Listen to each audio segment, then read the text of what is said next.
देवी शैलपुत्री प्रथम नवदुर्गा। नवरात्रि के पहले दिन देवी शैलपुत्री की पूजा की जाती है। वह पर्वत राज हिमालय या हिमवंत और उनकी पत्नी मैनावती की बेटी हैं। संस्कृत में शैलपुत्री का अर्थ है पर्वत या शैल की बेटी या पुत्री, किंतु यही कारण नहीं है कि उन्हें शैलपुत्री बुलाया जाता है। उन्हें ऐसा कहे जाने के पीछे एक प्राचीन कहानी है।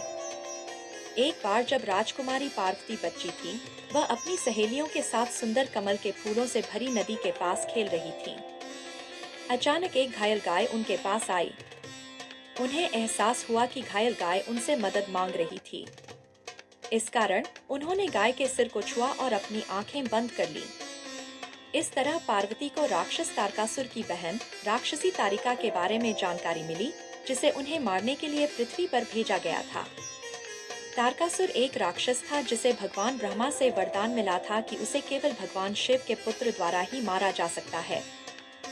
जब उसे पता चला कि देवी सती की मृत्यु के बाद देवी आदि पराशक्ति ने भगवान शिव के साथ मिलन हेतु देवी पार्वती के रूप में पुनर्जन्म लिया था, उसने उन्हें मारने की योजना बनाई।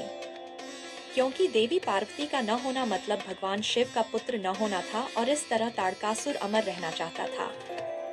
जब राक्षसी तारिका पृथ्वी पर आई तो उसने गायों का एक झुंड देखा। वह भूखी थी, इसलिए वह उन्हें खाने के लिए ललचाई। उसने गायों के झुंड पर हमला कर दिया। जब चरवाहे ने उसे रोकने की कोशिश की तो उसने उसे भी खा लिया। किसी तरह एक गाय इस गौसंहार से बच निकली और मदद मांगने के लिए पार्वती के पास आई। पार्वती ने राक्षसी को मारने की योजना बनाई। उन्होंने एक छोटी पहाड़ी या शैल का रूप लिया। फिर उन्होंने राक्षसी तारिका को लुभाने के लिए गाय को अपने पीछे छिपने और रंभाने के लिए कहा। गाय ने वैसा ही किया जैसा उसे करने को कहा गया था। राक्षसी तारिका ने गाय की रंभाने की आवाज का पीछा किया और जल्द ही पहाड़ी के पास आ गई। तब राक्षसी ने गाय पर हमला करने की कोशिश की, लेकिन पहाड़ी के रूप में पार्वती बार बार अपना स्थान बदल लेती थी और गाय की रक्षा करती थी।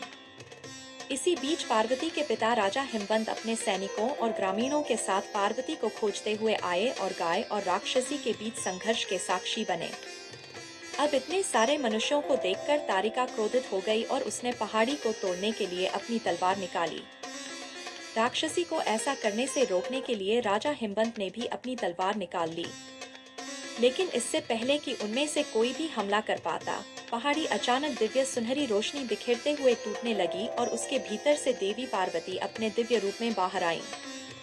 उनके सिर पर स्वर्ण मुकुट और हाथ में त्रिशूल था और वे नंदी बैल पर सवार थीं। सभी मंत्रमुग्ध होकर देवी पार्वती को देख रहे थे।